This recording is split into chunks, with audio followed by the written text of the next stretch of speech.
안녕하십니까. 조선일보경제부의 박사기자 방현철입니다. 이 시간은 받으면 많이 버는 방현철 박사의 머니머니 시간입니다. 오늘은 채권에 대해서 배워보는 시간을 좀 갖도록 하겠습니다. 신년기 A판다 파트너스 상무 나오셨습니다. 안녕하세요. 안녕하십니까. 네. 네. 책도 내셨네요? 네. 이번에 제가 처음으로 책을 냈습니다. 네. 네. 잠깐 저희 구독자 시청자분들 위해서 짧게 좀 소개 좀 부탁드리겠습니다. 예, 안녕하십니까. 저는 신년기라고 하고요. 산업은행부터 시작해서 지난 한 20여 년 동안 특히 채권 쪽에 그 업무를 하고 또 특히 이제 해외 채권 쪽에 이제 운용을 주로 해왔습니다. 계속 하다가 이제 작년에 이제 신한은행을 끝으로 잠시 좀 쉬고 있다가 좋은 기회가 돼서 올해 4월부터 다시 비록 해외 채권 쪽은 아니지만 그와 좀 상당히 유사한 쪽의 업종인 그 토큰 증권 쪽의 비즈니스를 하고 있는 A판다 파트너스의 CSO로 지금 재직 중에 있습니다. 그리고 이 채권 관련한 책도 내셨고요. 네. 자, 그래서 오늘은 이제 채권 투자 방법 이거에 대해서 좀 얘기를 해보도록 하겠습니다. 우리가 주식 그러면 삼성전자 주식 그러면 HTS, MTS에서 그냥 매수하면 딱 살 수 있잖아요. 근데 채권 그럼 약간 좀 꺼려지기도 하고 잘 모르겠단 말이에요. 이 채권은 어떤 상품인지 요거부터 얘기를 해보죠. 일단은 그 채권의 정의라고 하면 대한민국 정부와 같은 국가도 찍을 수 있고 또 애플과 같은 기업도 발행할 수 있고 또 JP모건 같은 은행들도 조달을 위해서 찍을 수 있는데요. 자신들의 신용을 가지고 불특정 다수의 투자자를 대상으로 다음과 같은 조건으로 발행하는 일종의 채무입니다. 즉 빚이죠. 세 가지 조건이 있는데요. 첫 번째, 총 발행량이 나올 거고요. 나는 4억 불이 필요해. 그럼 4억 달러를 찍게 되는 거고 우리 돈은 한 4천억 되는데요. 그 다음에 언제까지 내가 돈을 갚겠다 하는 만기가 있어야 되는 거고요.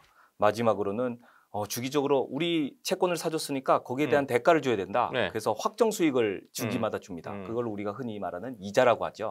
그 세 가지 조건을 가지고 발행하는 일종의 빚이라고 보시면 되겠습니다. 그렇다면 이 채권 투자는 어떤 분들이 하는 게 괜찮은가요? 아무나 해도 되긴 되는 거죠? 그럼요. 예전에는 이제 우리가 딱 그 정형화돼서 채권은 되게 안전한 상품이다. 그래서 위험 회피 성향을 갖고 있는 좀 고액의 투자자들이 좀 접근할 수 있는 그런 상품이다. 그리고 기관 투자자 전용 상품이다. 이렇게 인식을 하고 있었어요. 그런데 일단 저희가 이 어떤 투자자에게 적합하냐를 먼저 말씀드리기 전에 일단 두 가지를 좀 먼저 말씀드려야 될 것 같은데 어떤 거죠? 채권 투자는 기본적으로 두 가지 종류의 수익을 추구하는 상품입니다. 첫 번째는 우리가 잘 아는 이자 수익이죠. 아까 말씀해 주셨죠. 이제 이자가 나온다. 그래서 주기적으로 이자가 나오는 것을 기대하는 수익자들이 있을 겁니다. 그걸 우리가 영어로 보면 우리가 흔히 채권을 본드라고도 하지만 더 이제 이 일반적으로 쓰는 단어는 픽스드 인컴, 고정 수익 상품이라고 합니다. 그래서 이걸 줄여서 FI라고도 하고요. 그래서 이런 고정 수익에 좀 이제 포커스를 맞춰서 투자하는 투자자들이 있고요. 최근에는 채권도 이 도중에 좀 팔아서 내가 좀 이익을 남겨야 돼. 그러니까 시장에서 거래가 되는 거죠?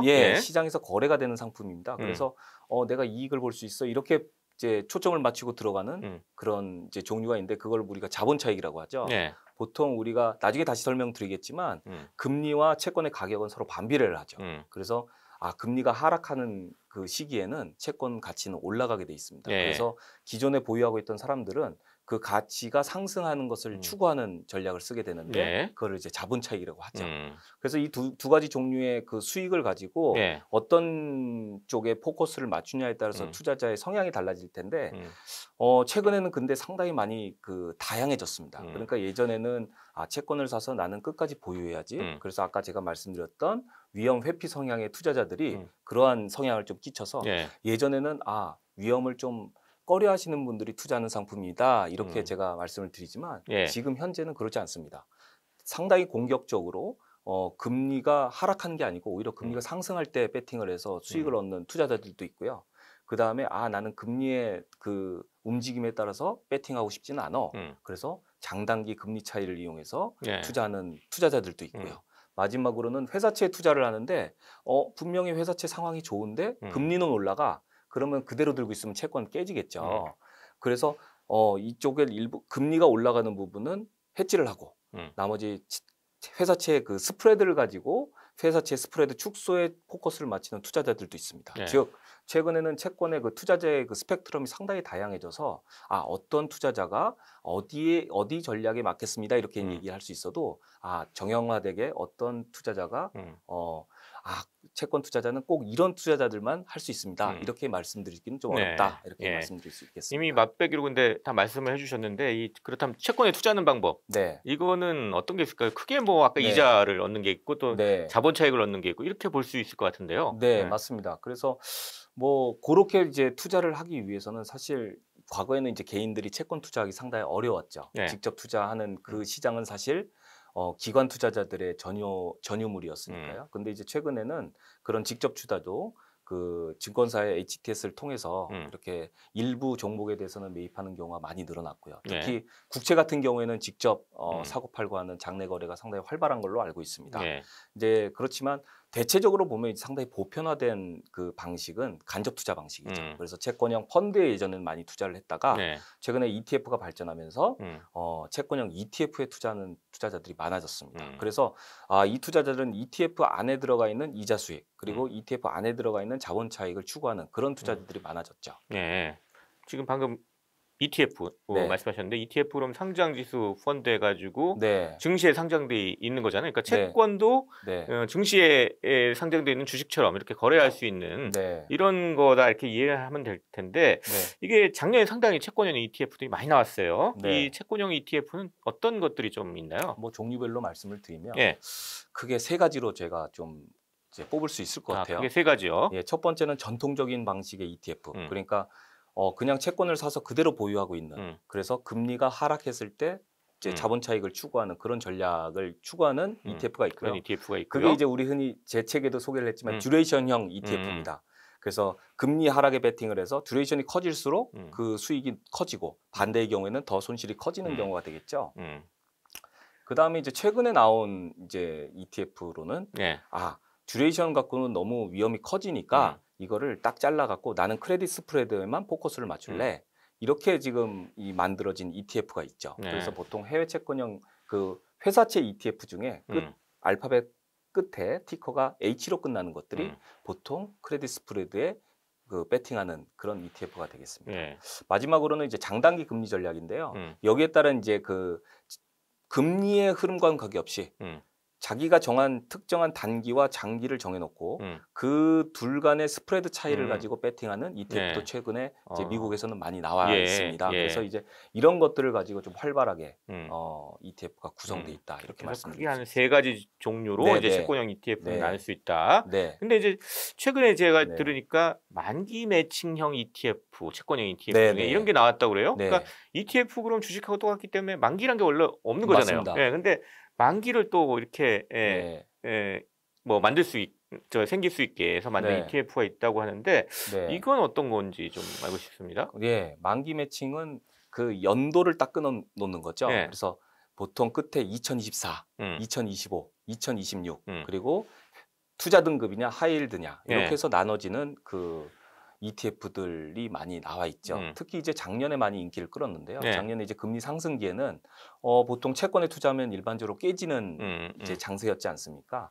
그래서 나는 그냥 이자 수익만 먹고 듀레이션 쪽은 배팅을 안 할래. 이렇게 해서 이제 흔히 이제 흔해진 것이 이제 만기 매칭형 ETF인데요. 아까 제가 말씀드렸지만 만기 매칭형 ETF는 기본적으로 이자 수익에 초점을 맞춘 ETF입니다. 그래서 보통 저도 이제 작년에 이제 기관에 있을 때 그러한 ETF를 많이 투자를 했었는데요.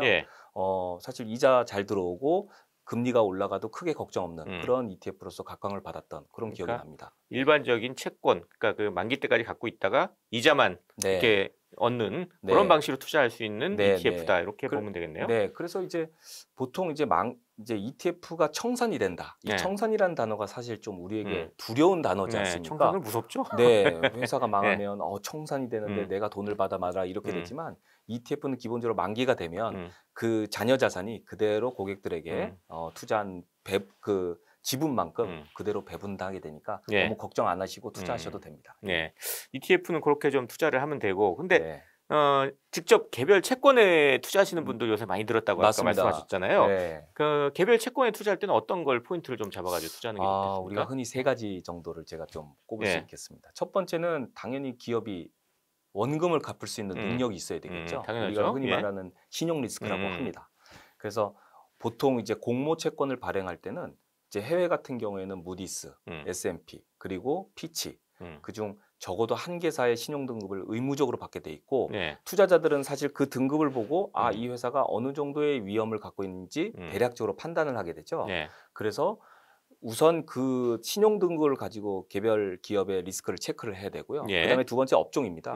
예를 들어서 유틸리티다. 그러면 우리가 채권 같은 경우에는 가장 큰 목적은 내가 원금을 회수하는 그것이 가장 큰 이유가 되겠죠. 일단 돈을 까먹으면 안 되니까. 네. 근데 이제 만약 회사가 좀 어렵게 됐어요. 그러면 이제 회사가 어렵게 됐을 때 아까 제가 말씀드렸지만 청산이라는 개념이 들어가는데 청산을 했을 때 이제 회사가 팔아야 될 자산들도 좀 있어야 되잖아요. 그럼 회사가 자기의 그 자산들이 많을수록 즉 부동산 그 가치가 있는 부동산들이 많을수록 사실 안전하게 되는 거죠.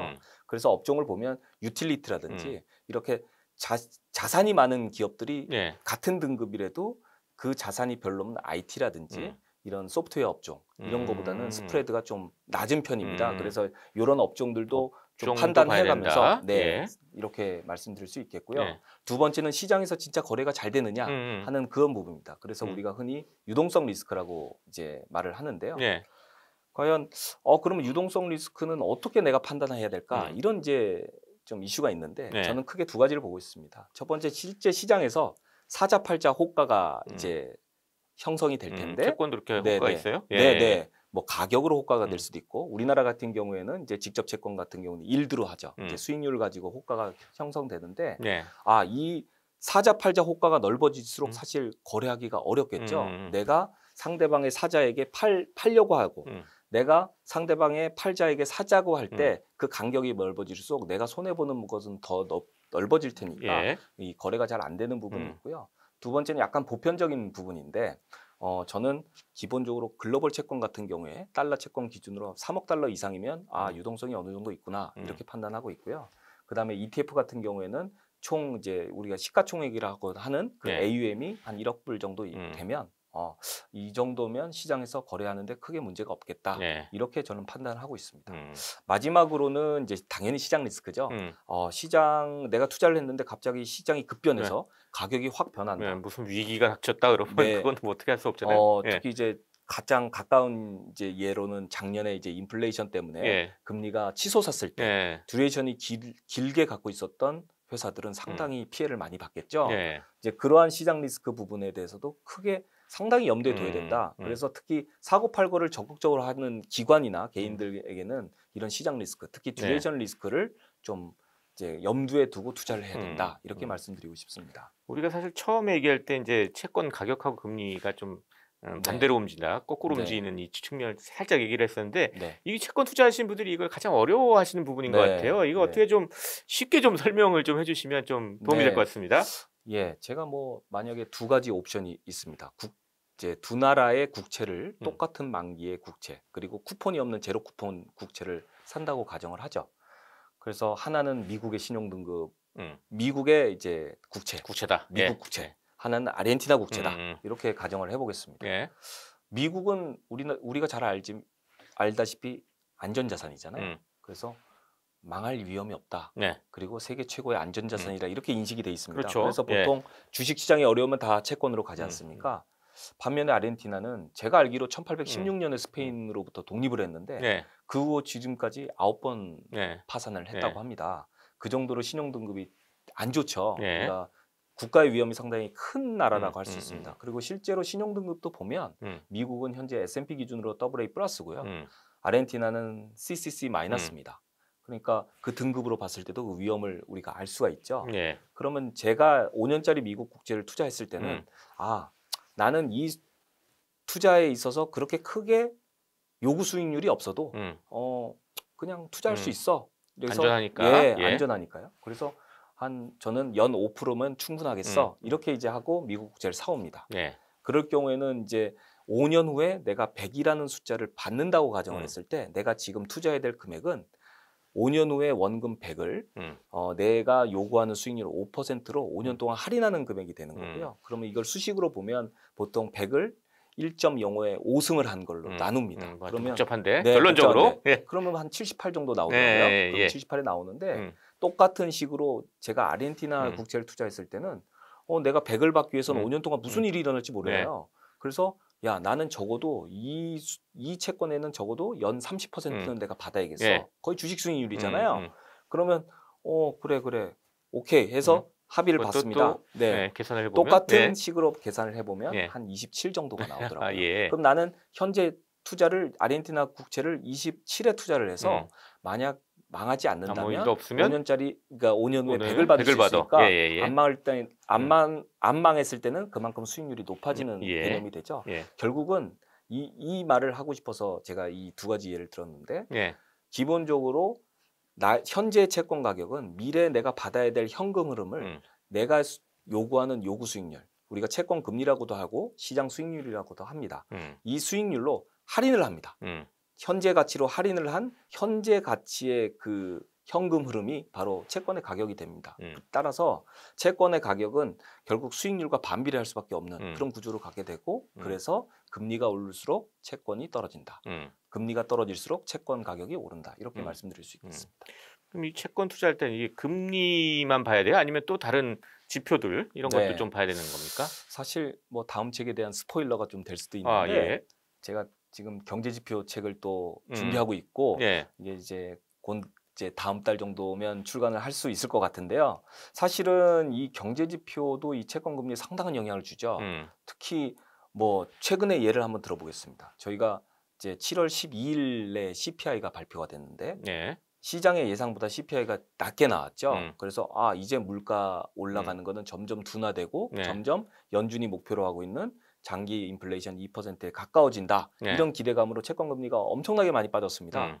근데 어제를 보니까 어제 또 실업급여 청구 건수 또 고용지표와 관련된 게 한 22만 명 정도. 그러니까 그 전에 계속 24만 명, 25만 명 이렇게 나와서 안 좋다가 또 고용지표가 또 잘 나오는 거예요. 그렇게 되면서 어제 또 금리가 이렇게 한 10bp 가까이 10년 기준으로 튀었던 이런 사례가 있습니다. 그래서 사실은 지금 현재 가장 시장에서 관심 있어하는 지표는 두 가지죠. 하나는 물가, 하나는 고용지표입니다. 그래서 매주 첫째 주 금요일이 되면 이제 뭐 일부에서는 실시간으로 그 이제 고용지표 발표를 이제 실시간으로 중계 방송하기도 하고 지난 7월 12일에도 그랬습니다만 물가 발표할 때도 여전히 그 투자자들의 관심이 매우 높죠. 그런데 사실 CPI 그리고 고용지표 이런 전체적인 숫자를 보는 것보다 세부 지표를 보는 게 지금 상당히 중요합니다.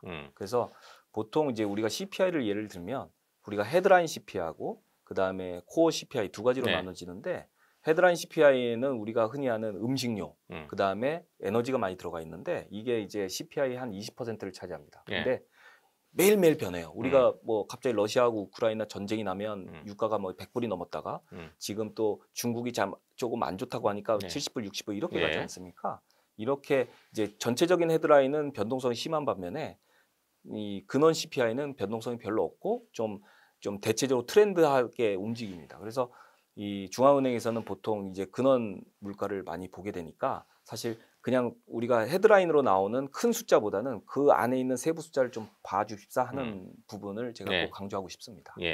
그래서 금리 말고도 이제 소비자 물가 CPI, 뭐 고용 지표 이런 것도 봐야 되는데 특히 이제 물가 중에서는 근원 물가 이쪽을 좀 잘 봐야 되겠다. 이렇게 좀 정리를 하면 되겠네요. 자, 이렇게 해서 오늘은 신년기 A판다 파트너스 상무 모시고 채권 투자 방법에 대해서 알아봤습니다. 저는 조선일보 경제부의 박사이자 방현철이었습니다. 그럼 다음 시간에 또 뵙도록 하겠습니다. 감사합니다.